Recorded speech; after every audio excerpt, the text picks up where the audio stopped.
Machine de la mort.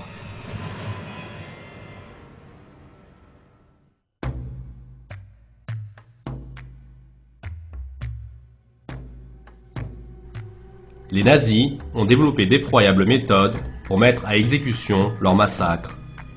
Le malade est installé dans un bus spécialement conçu et emmené dans une excursion très spéciale. Les fenêtres étaient noircies pour empêcher quiconque de voir ce qui se passe dedans. Les bus ont été tellement bien conçus que les gaz d'échappement étaient aspirés vers l'intérieur. Ces petits tours dans la ville devaient inévitablement se terminer au cimetière. Les maisons de la mort, connues sous le nom de centres de stérilisation, devaient bientôt être construits dans des endroits tels que Hadamar, Brandenburg, Grafenegg, Hartheim et Sonnenstein. Les nombres incalculables de malades, de femmes, d'enfants et de vieilles personnes répandus dans ces centres étaient soit éliminés par administration d'une injection fatale, soit gazés en petits groupes.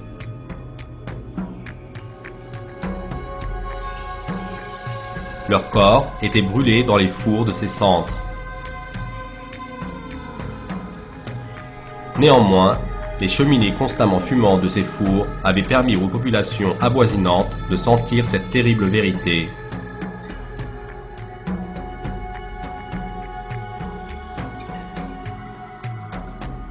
Les familles des victimes recevaient des lettres de condoléances avec des noms de faux médecins et de fausses signatures, mentionnant faussement que la personne concernée était décédée d'une maladie fatale.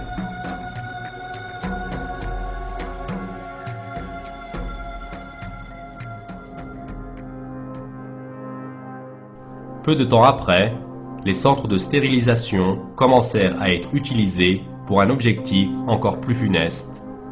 Les médecins nazis ont commencé à pratiquer d'effroyables expériences sur les malheureux qui étaient envoyés à ces centres. Les nazis, complètement dépourvus des sentiments prescrits par les valeurs morales religieuses, telles que l'amour, l'affection, la compassion ou la sympathie, commettaient des barbaries que l'humanité n'avait jamais témoignées jusque-là. Ils utilisaient les gens comme matière expérimentale vivante dans des tests répugnants pour le bien-être de la soi-disant race aryenne. Par exemple, pour déterminer le genre de problème auquel les pilotes allemands peuvent se confronter à de très hautes altitudes et les effets qu'ils peuvent subir en s'éjectant de l'avion avec un parachute, des personnes malades étaient forcées à revêtir l'équipement de vol.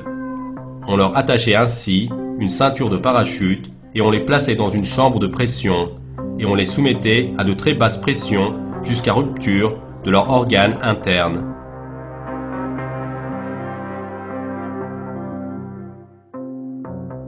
Dans une autre expérience, ils testaient combien de temps un pilote pouvait survivre après atterrissage dans l'océan Arctique. Des personnes malades, en tenue de pilote, étaient plongées dans des bains de glace pour mesurer combien de temps ils pouvaient résister avant de mourir. Les plus terrifiantes de ces expériences inhumaines étaient dirigées par Joseph Mengele, le docteur notoire des camps de concentration d'Auschwitz. Infâme pour ses expériences sur les enfants et particulièrement sur les jumeaux, Mengele a procédé à l'extraction des glandes lymphatiques de 20 enfants dans sa première expérience. On injectait ensuite la tuberculose aux enfants et on observait les résultats. Aucun d'entre eux n'a survécu.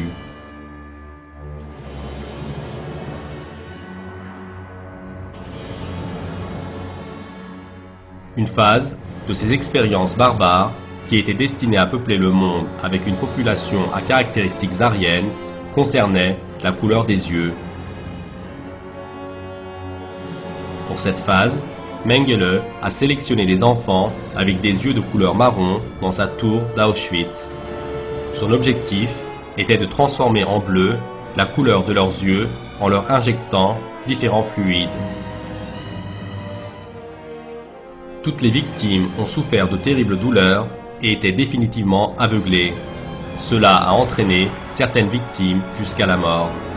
Les cris de victimes innocentes pouvaient être entendus même dans les coins les plus reculés des camps de stérilisation.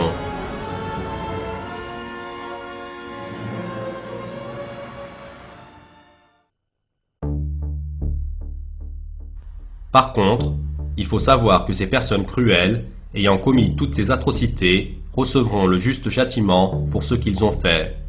Dans un verset du Coran, Allah décrit le sort réservé dans l'au-delà à ceux qui oppriment les autres. Il n'y a de voie, de recours, que contre ceux qui lèsent les gens et commettent des abus contrairement au droit sur la terre. Ceux-là auront un châtiment douloureux.